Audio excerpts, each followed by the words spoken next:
నమస్కారం. పరిహారం పరిష్కారం కార్యక్రమానికి స్వాగతం. జాతక జీవితపరమైన సమస్యలు ఉన్నవారికి ఒకే శాస్త్ర పరిహారం కాకుండా అన్ని రకాల శాస్త్రాలను అన్వయించి మన సమస్యలకు సంపూర్ణమైన పరిహారం అందించే కార్యక్రమమే ఈ పరిహారం పరిష్కారం. తత్వపీఠం వ్యవస్థాపకులు, జ్యోతిష్య, ముహూర్త, వాస్తు, మంత్ర, యంత్ర, రత్న పండితులు రామ శివచైతన్యం గురువు గారు. వారిని అడిగి మరిన్ని వివరాలు తెలుసుకుందాం. ఇప్పుడు మనతో పాటు ఉన్నారు. నమస్కారం గురుగారు. నమస్కారం. ముందుగా కార్యక్రమంలో తొలి పలుకుల్లో ఏ విషయాలు తెలియచేయబోతున్నారు? శ్రీతత్వం, జయతత్వం, జ్ఞానతత్వం.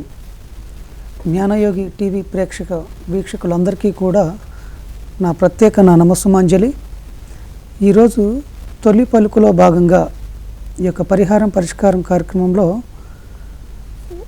ఈ తొలి పలుకులో భాగంగా ముఖ్యంగా మనిషిని ఎప్పుడూ కూడా ఒకే విధమైనటువంటి నిర్దిష్టమైనటువంటి ప్రణాళికలతో ఉండేటటువంటి ప్రతి మనిషిని కూడా ఉన్నతంగా చూసుకునేటటువంటి ప్రతి జీవితాన్ని కూడా మనం అన్వయించుకోవాలంటే కనుక తత్వంలో బ్రతకాలి. కాబట్టి ఆ యొక్క తత్వంలో బ్రతకాలి అంటే కనుక యథార్థంలోనే జీవించాలి. యథార్థంలోని అంతరార్థాన్ని గ్రహించడమే తత్వం. ఆ తత్వంలో బ్రతకటమే నిజమైనటువంటి జీవితం. విలువలు కలిగినటువంటి జీవితాన్ని నిరంతరం ప్రతి ఒక్కరూ గడపాలి. కాబట్టి ముఖ్యంగా మనం ఈ యొక్క తొలి పలుకులో ఈరోజు చిన్న పిట్టకథ రూపంలో ఒక విషయాన్ని తెలుసుకుందాం. ప్రతి మనిషిని కూడా ఇతను ఇంత గొప్పవాడు, లేదా ఇంతటి చెడ్డవాడు, లేదా ఒక నిర్దిష్టంగా ఒక కొలమానాన్ని ఇవ్వడం అనేది సరైన పద్ధతి కాదు. ఒక యోగి బాగా తపస్సు చేయగా దేవుడు ఒక రత్నాన్ని, ఒక రంగురాయిని వరంగా ఇచ్చాడట. అప్పుడు ఈ రంగురాయి యొక్క విలువ ఎంత అని చెప్పేసి అడిగితే, ఒకసారి ప్రపంచంలోకి వెళ్ళి ప్రతి ఒక్కరిని అడుగుతూ వెళ్ళండి, దాని యొక్క విలువ ఏందో తెలుస్తుంది అని చెప్పేసి అన్న తర్వాత ఆ అడవి మార్గం నుంచి బయలుదేరి వెళ్ళాడు. ఇంతలో ఒక కట్టెల మోపు కట్టుకొని వస్తున్నటువంటి ఒక అతని దగ్గరికి వెళ్ళి ఈ యొక్క వస్తువు యొక్క విలువ ఎంత ఉంటుంది అని అడిగితే, దీనికి ఈ రాయి తీసుకొని మీకు ఒక 2 కట్టెల మోపులు ఇవ్వచ్చు అని చెప్పేసి అన్నాడట. ఆ విధంగానే మరలా గ్రామంలోకి వెళ్తే ఒక కూరగాయలు అమ్ముకునే ఒక ఆవిడ దగ్గరికి వెళ్ళేసి ఈ యొక్క రాయి విలువ ఎంత అని చెప్పేసి అడిగితే, ఆమె కూడా దీనికి ఒక 2 కేజీలు టమాటాలు ఇవ్వచ్చు అని చెప్పేసి అనిందంట. మరలా ఇంకొక గ్రామంలోకి వెళ్ళి ఒక కిరాణా షాప్ యజమానిని ఈ యొక్క దీని విలువ ఎంత ఉంటుంది అని చెప్తే, దీనికి సుమారుగా ఒక 3 కేజీలు కందిపప్పు ఇవ్వచ్చు అని చెప్పేసి అన్నాడంట. ఇలా కాదని చెప్పేసి ఒక రత్నాల వ్యాపారం చేసి అతని దగ్గరికి వెళ్ళేసి ఈ యొక్క రంగురాయి విలువ ఎంత ఉంటుంది అని చెప్తే, అతను ఇది కొన్ని లక్షలు ఖరీదు చేసేటటువంటి రంగురాయి, చాలా అరుదైనటువంటి రంగురాయి, చాలా గొప్ప రాయి అని చెప్పేసి అన్నారంట. రాయి ఒక్కతే, కానీ ఎవరి ప్రదేశాల్లోకి వాళ్ళ దగ్గరికి వెళ్ళినప్పుడల్లా దాని యొక్క విలువ తగ్గుతూ పెరుగుతూ ఉంది. అంటే ఒక నిర్దిష్టమైనదంటూ లేదు ఒక విలువకి. కాబట్టి ఏ మనిషిని కూడా ఇతనికి ఇంత విలువ మాత్రమే అని చెప్పేసి ఒక నిర్దిష్టమైనటువంటి కొలమానాన్ని ఇవ్వటం అనేది సరైన పద్ధతి కాదు. ఎవరిని కించపరచడం కానీ, ఎవరిని తక్కువగా అంచనా వేయడం కానీ చేయకూడదు. కాబట్టి నిరంతరం ప్రతి మనిషిని కూడా విలువలు కలిగితేటువంటి జీవితంలో గడిపే ప్రతి ఒక్కరూ కూడా ప్రతి వ్యక్తికి కానీ ప్రతి జీవికి కానీ అంతే విలువ ఇచ్చుకుంటూ వెళ్ళాలి. మనిషికి ప్రాణం గుప్పెడు సైజు ఉంటే ఒక్కొక్క జీవికి ఒక్కొక్క సైజులో ఉంటుంది. కాబట్టి ఇక్కడ ప్రాణం యొక్క విలువ సైజును బట్టి ఉండటం కానీ, దాని యొక్క వ్యత్యాసం కానీ, అది జీవించేటటువంటి ప్రామాణికం కానీ ఆ యొక్క గుండెలో ఉండదు. కాబట్టి ఏ మనిషిని కూడా తక్కువగా అంచనా వేయకోకుండా నిరంతరం మనకి తారసపడేటటువంటి వ్యక్తులు, మనం ఒక వ్యక్తిగా మనం అభివృద్ధి చెందుతున్నామంటే కనుక మన తోటి వారందరినీ కూడా కలుపుతూ మనం అభివృద్ధి చెందుతూ ఉంటాం. ఏ ఒక్క వ్యక్తి తనంత స్వతహాగా అభివృద్ధి చెందటం అనేది ఎక్కడ సాధ్యపడే విషయం కాదు. కాబట్టి మనకు తారసపడే ప్రతి వ్యక్తిని కూడా మనం అంతే విలువలతో, అంతే ఒక నిర్దిష్టమైన ఒక అంచనాతో ఉండకోకుండా నిరంతరం అతని యొక్క విలువలతోనూ మన యొక్క విలువలతోనూ జీవితాన్ని గడుపుకుంటూ వెళ్ళాలని కోరుకుంటూ శుభం. గురుగారు, మన మొదటి కాలర్ రెడీగా ఉన్నారు గుంటూరు నుంచి. నమస్తే అండి మార్కండేయులు గారు. నమస్కారం అండి. మీ నక్షత్రం చెప్పండి. రేవతి నక్షత్రం ఉంది. డేట్ ఆఫ్ బర్త్ ఉందండి. ఓకే, రేవతి నక్షత్రం. గురువు గారితో మీ సమస్య చెప్పండి, మాట్లాడండి. అయ్యా నమస్కారం, చెప్పండి. నమస్కారం గురుగారు. నమస్కారం. ఆర్థిక ఇబ్బంది ఉందండి. జీవితం ఇంకా స్థిరత్వం లేదు. ఇదివరకు సెటిల్మెంట్ లేదండి. ఉద్యోగం కానీ వ్యాపార పరంగా కానీ. అయ్యా మొత్తం ఖాళీ ఉంటున్నాను. ఏది లైఫ్ దొరికేది ఏంటి కాదు. ఆర్థిక ఇబ్బంది. ఎన్ని సంవత్సరాల నుంచి అండి? అసలు ఏదో సొంత ఉద్యోగం, సొంత వ్యాపారం చేయటం, తీసేయటం, మరలా ప్రయత్నం చేస్తున్నాను. దొరకలేదు. మొత్తం ఖాళీ ఉన్నాను. 1.5 years. ఇక్కడ జాతకపరమైనటువంటి సమస్యలు కొన్ని ఉంటాయి, జీవితపరమైనటువంటి సమస్యలు కొన్ని ఉంటాయి. వ్యక్తిగతంగా లోపాలు చేస్తూ ఉన్నప్పుడు కూడా అభివృద్ధిని నోచుకోవడానికి ఎన్నో అడ్డంకులు ఏర్పడుతూ ఉంటాయి. వ్యక్తిగతమైన లోపాలు ఉన్నాయా లేకపోతే జీవితపరమైనటువంటి లోపాలు ఉన్నాయా అనేది మనం ముందుగా మన యొక్క జీవన నడవడికలో చూసుకోవాల్సి ఉంటుంది.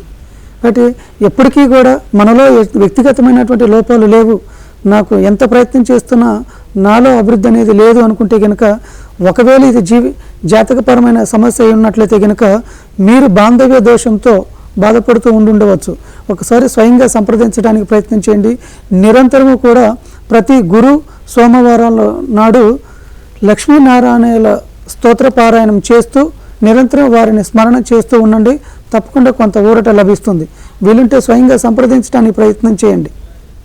ఓకే గురుగారు, తర్వాతి కాలర్ ఏలూరు నుంచి. నమస్తే అండి రేణుక గారు. నమస్తే అండి. మీ నక్షత్రం చెప్పండి అమ్మా. మా వారు ఒకరికి డబ్బులు ఇచ్చారండి, వారు తిరిగి ఇవ్వట్లేదు. డబ్బులు రావాలంటే ఏ పూజ చేయాలి ఏంటని అడుగుదామని చేశానండి. ఓకే, నక్షత్రం చెప్పండి అమ్మా. ఎవరిది? మా వారిదా? మీది చెప్పండి. పూర్వభద్ర. ఓకే, మీ వారి పేరు? రాజు. ఆయన నక్షత్రం తెలుసా అండి? పూర్వభద్ర. మీ వారిది? మా వారిదేనండి. ఓకే అమ్మా, గురువు గారితో మాట్లాడండి.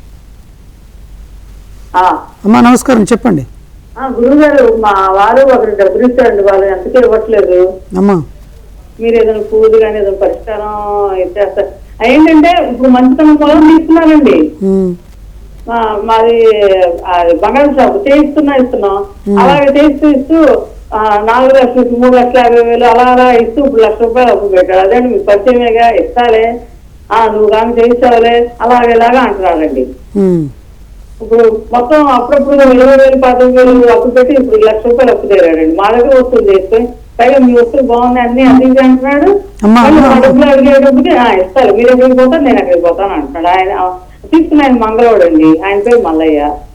అమ్మా ఇక్కడ వ్యక్తిగతంగా ఎవరిని దూషణ చేయటం కానీ లేకపోతే వ్యక్తిగతమైనటువంటి మీకు ఎక్కడి నుంచి అయితే డబ్బులు రావాల్సి ఉందో అవి రావడానికి మనం చూసుకోవాలి తప్ప ఇతరులను దూషణ చేయటం కానీ లేకపోతే కులం పేరుతోనో లేకపోతే మతం పేరుతోనో ఇంకొకరికి ఆ యొక్క మతాన్ని అంటగట్టడం కానీ కులాన్ని అంటగట్టడం కానీ సరైనది కాదు.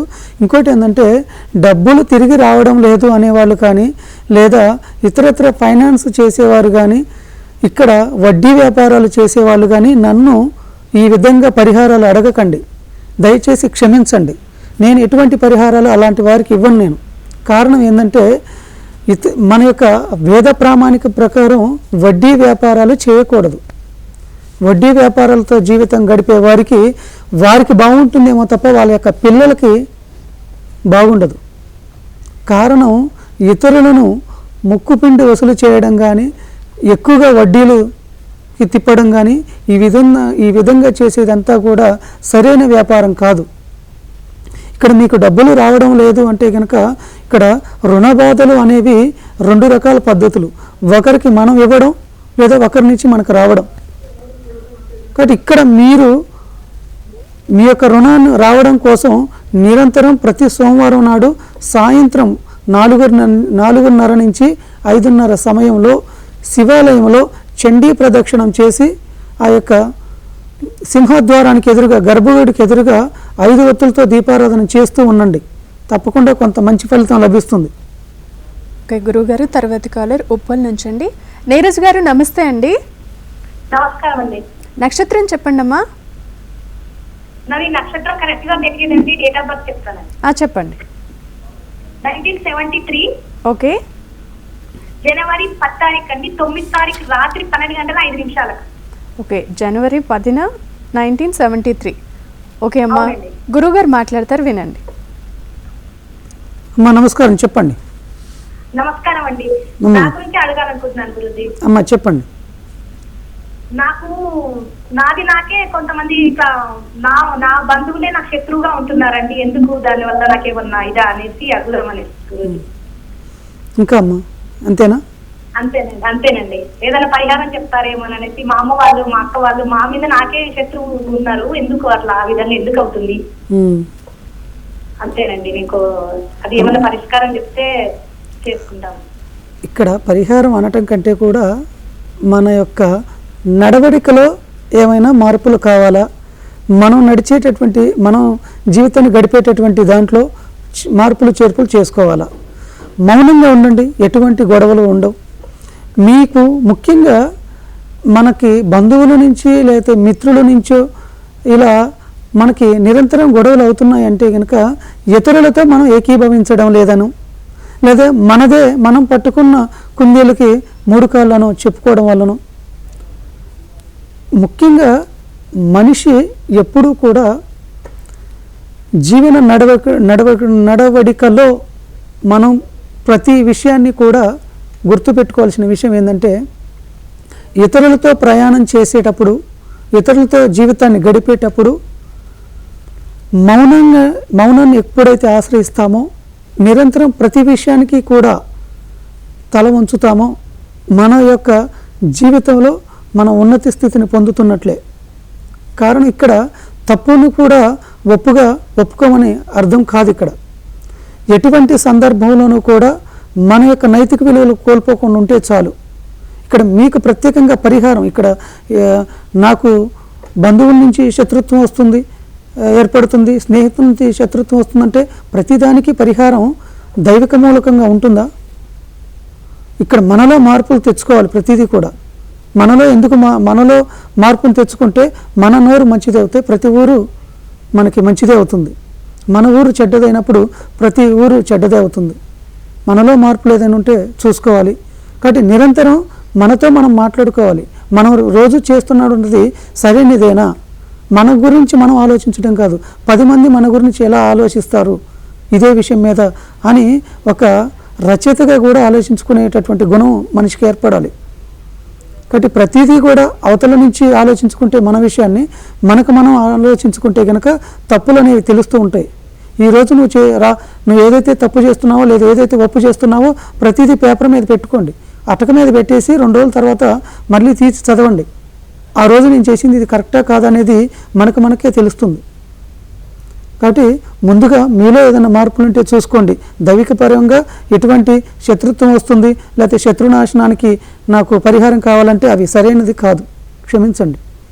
గురువుగారు, ఇప్పుడు జపాలు ప్రదక్షిణలు చేస్తూ ఉంటారు, అది సంఖ్య ఆధారంగా నిర్దిష్టంగా చేయాలంటారా? ఎక్కువ తక్కువ చేసిన ఫలితం ఎలా ఉంటుందంటారు? ఇక్కడ మనకి వేద ప్రామాణికంగా పురాణ శాస్త్రం ప్రకారం ఒక నిర్దిష్టత ఉండాలని చెప్పేసి రవికి ఇన్ని ప్రదక్షిణలు, చంద్రుడికి ఇన్ని ప్రదక్షిణలు, ఇలా గ్రహాలకి ఇన్ని సంఖ్య ఆధారంగా పెట్టేశారు. అంతే తప్ప సంఖ్య మీదనే భక్తి ఉంచాలని కాదు. కాబట్టి జపాలు ఎన్నిసార్లు చేయాలి, ప్రదక్షిణలు ఎన్ని చేయాలి అని చెప్పేసి అనుకోవటం కంటే కూడా నిర్దిష్టంగా మనం ఎన్ని చేసుకోగలం, సంఖ్య మీద ధ్యాస పెట్టకుండా భక్తితోనే నిరంతరం శ్వాసగా ఉంచుకొని మనం ఆ జపాలు కానీ ప్రదక్షిణలు కానీ చేసుకోవచ్చు. ఎప్పుడు సంఖ్యను ఆధారంగా చేసుకోవద్దు. మనకి ఉదాహరణకి మనం రోడ్డు మీద వెళ్తుంటే ఒక అతను అనుకోకుండా ఉద్యోగం కోసం ప్రయత్నం చేస్తున్నాం, తారసపడ్డాడు ఒక ఆయన వచ్చేసి అప్పుడప్పుడు నాకు కనిపించండి అయ్యా మీకు ఉద్యోగం ఇస్తానని చెప్పేసి అన్నాడు అనుకోండి. అతనికి కనిపించడం అంటే ఏంటి? అతను ఆఫీస్కి వెళ్ళి అప్పుడప్పుడు కనిపించడం అంటే ప్రదక్షిణ చేస్తున్నాము. అతనికి ఎంత ఎక్కువ సార్లు చేస్తే, ఎంత ఆయనకి ఎక్కువగా కంటబడితే అంత త్వరగా ఫలితం లభించవచ్చు. లేదా ఒక విజిటింగ్ కార్డు ఇచ్చేసి అప్పుడప్పుడు ఫోన్ చేస్తూ ఉండు, మధ్యలో వీలుంటే కనుక ఉద్యోగం చూస్తా అన్నాడు అనుకోండి. రోజు ఫోన్ చేస్తుంటాం అతనికి. ఫోన్ చేయటం అంటే ఏంటి? జపం చేయటమేగా. కాబట్టి ఇక్కడ జపం చేయడం అంటే నిర్దిష్టంగా ఎన్నిసార్లు చేస్తుంటే అంత విసిగిస్తున్నాడనో లేకపోతే రోజు అడుగుతున్నాడనో ఉద్యోగం ఇచ్చేటటువంటి అవకాశాలు ఉంటాయి. కానీ ఇక్కడ జపం కానీ ప్రదక్షిణాలు కానీ ఒక నిర్దిష్టత ఉండాల్సిన అవసరం లేదు. ఇన్నిసార్లు చేయాలని చెప్పేసి ఒక పెన్ను పేపర్ పెట్టుకుంటూ ప్రదక్షిణ చేస్తూ 1, 2 అయిపోయిందని ఇంకొక ప్రదక్షిణకి ఇలా సంఖ్యల మీద ఆధారం చేసుకుని భక్తిని కూర్చుకోవడం అనేది సరైన పద్ధతి కాదు. మీరు ఎప్పుడు కూడా జపాలు చేస్తున్నా ప్రదక్షిణలు చేస్తున్నా మీకు ఎన్ని చేయాలనిపిస్తే అన్ని చేయండి. మీకు ఎంతవరకు ఓపిక ఉంటుందో అంతవరకు చేసుకోండి. ప్రదక్షిణ అనేది మన ఆరోగ్యకరమైనటువంటి జీవితానికి శారీరకంగా ఉన్నతి కోసం, జపం అనేది మన యొక్క జీవనాడులన్నీ కూడా స్పందన కలగటం కోసం, మనలో మార్పులు చేర్పులు తీసుకురావడం కోసం తప్పకుండా మంచి ఫలితాలు ఉంటాయి ఈ యొక్క జపం ప్రదక్షిణాల వలన. కానీ సంఖ్యల మీద ఎటువంటి ధ్యాస వద్దు, సంఖ్యల మీద ఎటువంటి ఆధారాలు చేసుకోవద్దు. ఎవరైనా సరే పురోహితులు కానీ ఇతరితర పండితులు కానీ ఇన్ని ప్రదక్షిణలు చేయండి అంటే తల ఊపండి చాలు. ఇన్ని ప్రదక్షిణలు చేయాలని రూల్ పెట్టుకొని మళ్ళీ మీరు అలా చేయాల్సిన అవసరం లేదు. ఒక నిర్దిష్ట కోసం చెప్తూ ఉంటారు అలా పండితులు కానీ పురోహితులు కానీ. ఆ నిర్దిష్ట కోసం ప్రామాణికం చేసుకోవటం అంతే. మనం ఇన్ని చేయాలని ఎటువంటి రూలు పెట్టుకోకుండా శుభ్రంగా ప్రదక్షిణ కానీ లేకపోతే జపవాలు కానీ మీ ఓపికను బట్టి చేస్తూ వెళ్ళండి. సరే గురుగారు, తర్వాత కాలర్ అమలాపురం నుంచి ఉన్నారు. లక్ష్మి గారు నమస్తే అండి. నమస్తే అండి. మా బాబు గురించి అండి. ఓకే, బాబు నక్షత్రం చెప్పండి అమ్మా. హలో హలో లక్ష్మి గారు, మా బాబు గురించి అండి. నక్షత్రం చెప్పండి. తులారాశి, విశాఖ నక్షత్రం అండి. విశాఖ నక్షత్రం. ఓకే అమ్మా, గురువుగారు ఉన్నారు, మాట్లాడండి. డేట్ ఆఫ్ బర్త్ చెప్పనా అండి? నక్షత్రం ఉంటే ఇంకా డేట్ ఆఫ్ బర్త్ అవసరం లేదమ్మా. సరే, మాట్లాడండి. నమస్తే అండి గురుగారు. అమ్మా నమస్కారం, చెప్పండి. మా బాబు గురించి అండి. అమ్మా చెప్పండి. బాబు చిన్న జాబ్ చేస్తున్నాడండి ప్రైవేట్ కంపెనీలోని. ఆడికి చదివిన చదువుకు తగ్గ జాబ్ వస్తుందండి? ఎంత టైం పడుతుంది? అమ్మా ఒక్కసారి డేట్ ఆఫ్ బర్త్ చెప్పండి. 7/1/1994. ప్రస్తుతం అయితే కనుక అంతర్దశల ఆధారంగా తీసుకుంటే రాహు యొక్క అంతర్దశ నడుస్తూ ఉంది. అంటే ఇది కొంత వ్యాపారపరమైనది కానీ ఉద్యోగపరమైనటువంటి కానీ ఇబ్బందులకి అంటే ఆర్థిక పరమైనటువంటి వాటికి చేసే పనుల్లో కొంత నష్టాన్ని కలిగించేటటువంటి ఈ రాహు.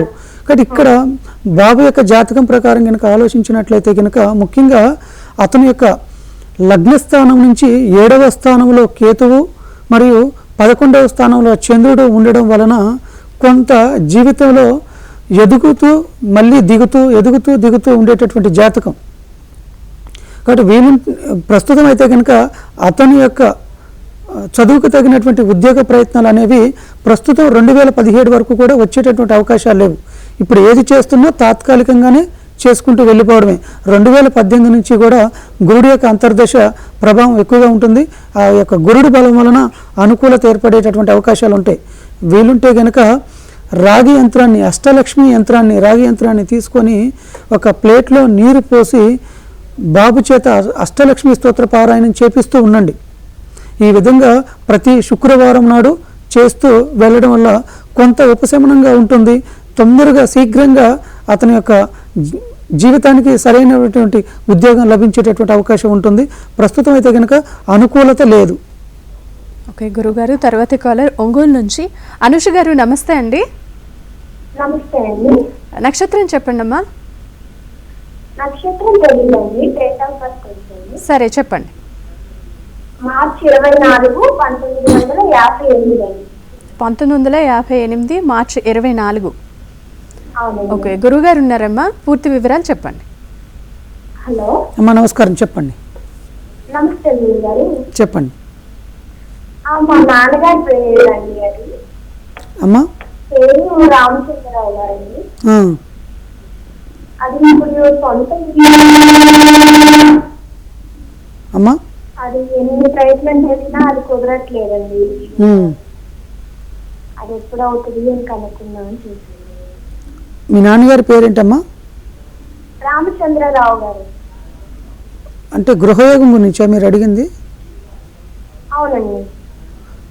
రామచంద్ర గారి యొక్క జాతకరీత్యా ప్రస్తుతం ఏలినాటి శని ప్రభావాలు నడుస్తూ ఉన్నాయి. అంటే 2016 మరలా వచ్చే సంవత్సరం ఇలా వచ్చే డిసెంబర్ వరకు కూడా అనుకూలత లేదు. బట్ వీలుంటే కనుక ప్రతిరోజు కానీ ప్రతి సోమవారం నాడు కానీ శివాలయంలో శని ప్రదక్షిణ చేస్తూ శని స్తోత్ర పారాయణం చేస్తూ ఉండండి.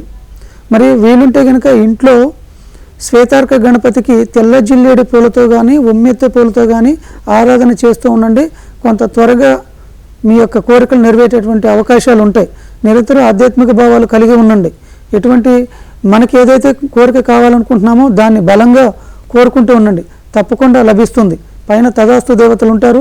మనం ఏదైతే కోరుకుంటున్నామో, మనం ఎంత బలంగా కోరుకుంటున్నామో అది తప్పకుండా జరిగేటటువంటి అవకాశాలు ఉంటాయి. ప్రతి మనిషికి కూడా, ఏ వ్యక్తికి కూడా ఇది జరగదు అది జరగనేది అంటూ ఏది ఉండదు. ప్రతిదీ జరుగుతుంది. అది జరగటానికి కొంత సమయం పడుతుంది. కాబట్టి ఈ సమయంలో మనం బలంగా కోరుకోవడమే మనిషి యొక్క ముఖ్య ఉద్దేశం.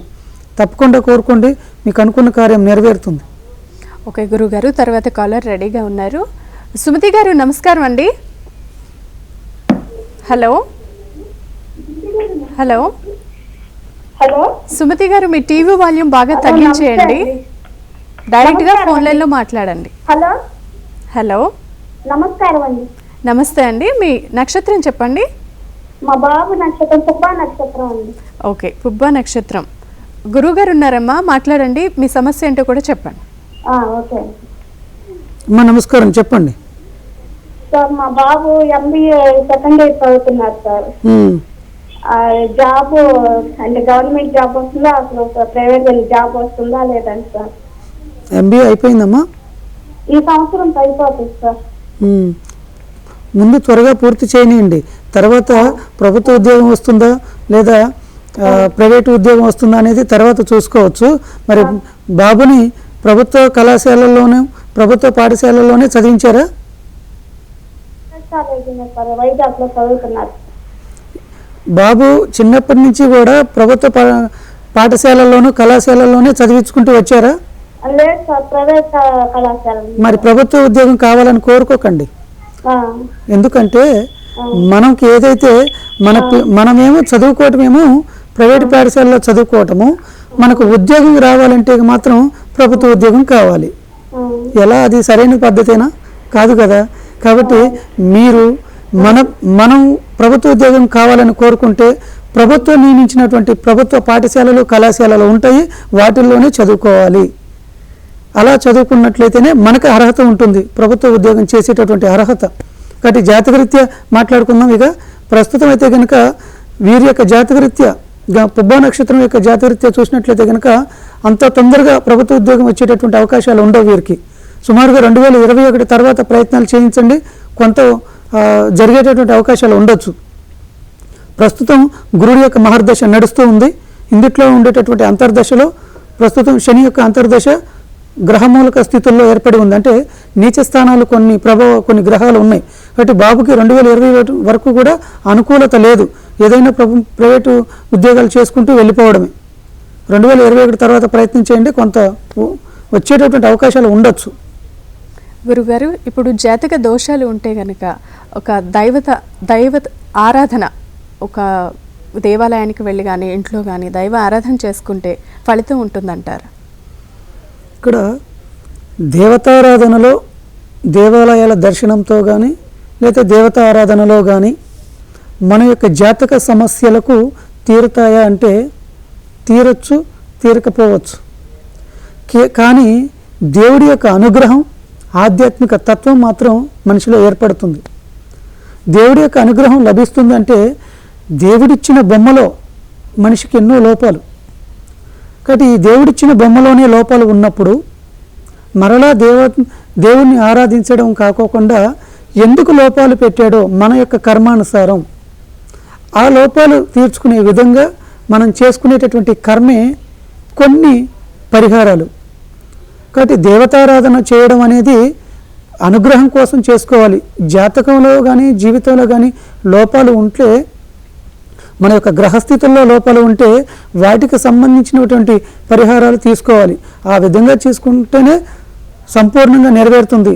చాలామంది మాకు ఈ దోషం ఉందండి, ఆ దోషం ఉంది, ఎన్నో దేవాలయాలు సందర్శించుకున్నాము, ఎన్నో దేవాలయాలు పూజలు చేయించాము, కానీ ఎక్కడ ఫలితం లభించట్లేదు అంటే ఇక్కడ దేవుడి యొక్క అనుగ్రహం ఎందుకు లభించడం లేదంటే మనం చేసినటువంటి కర్మలో కాదు, మనం చేసుకున్నటువంటి కర్మలో.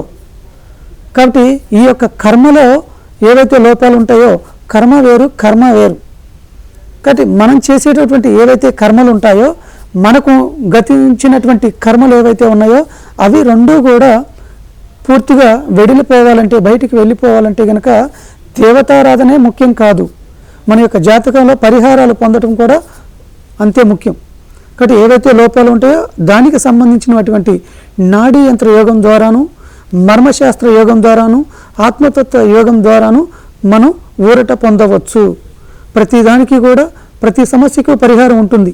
దేవుడు ఎందుకు ఇచ్చుంటాడు మనకి సమస్య, దానికి పరిహారం ఉంటుందా? కాబట్టి ఒక తాళం ఎప్పుడైతే తయారు చేయబడుతుందో దానికి తాళం చేయి కూడా తయారు చేయబడుద్ది. ఏ ఒక్కటి లేకుండా విడిగా తాళం చేయడం కానీ లేదా తాళం చేయి తయారు చేయడం కానీ జరగదు. రెండు ఒకేసారి తయారు చేయబడతాయి. మనకు సమస్య ఏదైతే దేవుడు పెడుతున్నాడో దానికి సమస్యకు మరలా పరిహారం కూడా దాని వెన్నంటే ఉంటుంది. ఆ పరిహారాన్ని ఏ శాస్త్రం ద్వారా పొందితే మనకు లభిస్తుంది, ఎటువంటిది పొందితే లభిస్తుందో మనం శీఘ్రంగా పూర్తిగా ఆలోచించుకొని తీసుకోవాల్సినటువంటి నిర్ణయాలు అవి. కాబట్టి సరైన పరిహారం తీసుకుంటే మనకి తప్పకుండా మన సమస్యకు పరిష్కారం లభిస్తుంది. గురుగారు, ఈరోజు తుది పలుకులో ఎటువంటి విషయాలు తెలియజేయబోతున్నారు? ఈరోజు తుది పలుకులో భాగంగా తత్వపీఠం ద్వారా ఎన్నో ఆధ్యాత్మిక సేవా కార్యక్రమాలు నిర్వహిస్తూ గత 12 సంవత్సరాల నుంచి ధర్మదీక్ష యాత్రలతో ప్రతి ఊరున 108 యాగాలు చేసుకుంటూ ఇప్పటివరకు 12 సంవత్సరాల నుంచి అఖండ యాగాలు చేస్తూ వచ్చాము. కాబట్టి ప్రతి మనిషికి సర్వదోష శాంతులు, విశ్వశాంతి యాగాలు చేస్తూ వస్తున్నాం. ఆ కోవలోనే ఈ సంవత్సరం మొన్న వెళ్ళినటువంటి 7వ తారీఖు డిసెంబర్ 7 నుంచి వచ్చే సంవత్సరం నవంబర్ 16వ తేదీ వరకు కూడా హరిహర శక్తి కోటి అనేటటువంటి గొప్ప కార్యక్రమం నిర్వర్తిస్తూ ఉన్నాం. ఈ యొక్క హరిహర శక్తి కోటి మహాదివ్య సంకల్పం కార్యక్రమంలో ప్రతి ఒక్కరూ పాలు పంచుకోవాలని, ముఖ్యంగా జాతక సమస్యలతో బాధపడే వాళ్ళు కానీ, మానసిక ప్రశాంతత కోరుకునేవారు కానీ, ముక్తిదాయక జీవితాన్ని కోరుకునేవారు కానీ, ఇలా ప్రతి ఒక్కరూ కూడా సమస్యలతో బాధపడుతున్న ప్రతి ఒక్కరూ కూడా మా యొక్క హరిహర శక్తి కోటి కార్యక్రమంలో పాలు పంచుకోండి. ఈ యొక్క హరిహర శక్తి కోటి కార్యక్రమంలో మీరు హరికి, హరుడికి మరియు శక్తికి, ఈ ముగ్గురికి శివకేశవ శక్తులకి కలిపి 3600 నామాలు లిఖిస్తే చాలు. ఇక్కడ హరిహర శక్తి కోటి అంటే కోటి నామాలు రాయాల్సిన అవసరం లేదు. 3600 నామాలు రాసినట్లయితే కనుక మీ యొక్క సమస్యకు సంపూర్ణంగా మీ సమస్య తీరే విధంగా మా యొక్క తత్వపీఠంలో నవయాగములలో ఒక యాగాన్ని మీ యొక్క సమస్య నివారణార్థం చేయటం జరుగుతూ ఉంది 11 నెలల పాటు. కాబట్టి ఈ యొక్క హరిహర శక్తి కోటి కార్యక్రమంలో గొప్ప కార్యక్రమం, గొప్ప కార్యం. ఈ యొక్క కార్యంలో పాలు పంచుకోవటం మన యొక్క అదృష్టదాయకం, మన యొక్క జీవితం జన్మ సార్థకం అవుతుంది.